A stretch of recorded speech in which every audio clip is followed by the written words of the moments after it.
Today on ICHA's Armory, Sam's special video number 2, featuring a couple of bits of information about sabre gloves and Prieur masks that popped up at the October NAC in Salt Lake City. And I'm going to get this out now instead of waiting for the publication schedule in about a year and a half.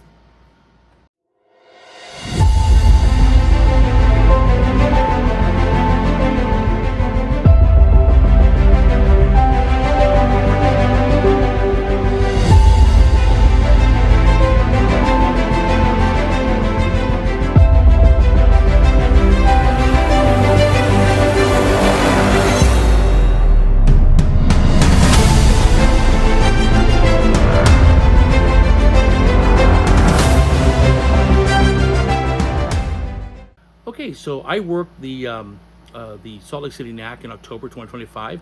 If you popped by the Armory or saw me in the front and said hi, awesome, thanks, really appreciate that. It's nice to be noticed.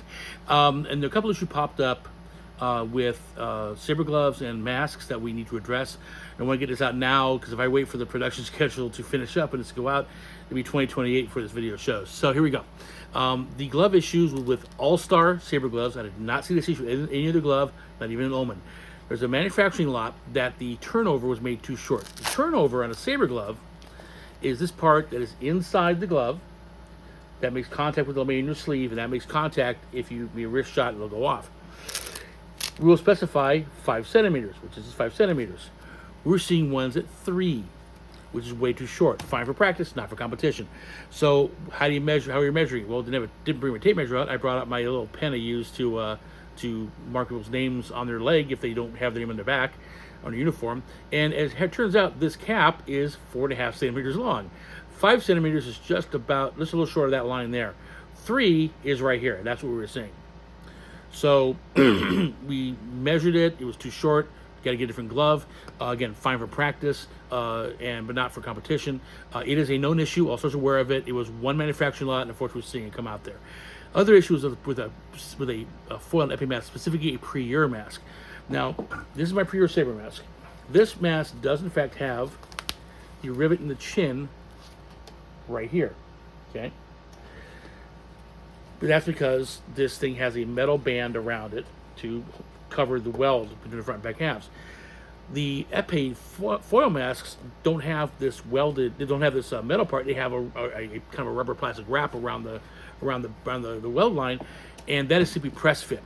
Now, when this mask, which is the FIE one, was passed, there was no chin rivet, and that's the way it passed. Probably you tug it real hard, it'll pop off, and then you have this huge opening at your throat, which is not good. So they're sort of required the chin rivet now, so it must be there for the mask to pass. How to get it fixed? Prieur now has a presence in the U.S. They're out of Austin, Texas, and they're appearing at every NAC, and they have the machine, and they will fix the rivet for free. I confirmed this with them at the NAC. So what I would do is somebody come to me with that mask, I'd see no chin rivet, I say it's going to not pass, we'll check everything else. I do the punch test, the tactile field test, the tongue test, make sure there's no dents, missing rivets, electrical stuff works on the foil side, blah, blah, blah. And then it was all done except for the stamping, just missing the rivet. So tell them, go to Prieur. They'll do it real quick, and they were very quick with it, and come on back to me right away, and we'll stamp it, which worked several times. Again, this is a known issue with Prieur. Their new masks have the rivet. As time goes by and we cycle these people through, we should get rid of that issue. Not sure how long or how many masks are out there, but every so often we see them and we get it fixed. And I don't know if this is if this is because of anything I said. At the NAC at Louisville last season, 2024, I pointed this out to the guy that there was a missing chin rivet, and why was on the sabre mask not the epi foil mask, and this is the issue we saw. So either he thought about it and decided to put the rivet in, or Prieur was told, or whatever.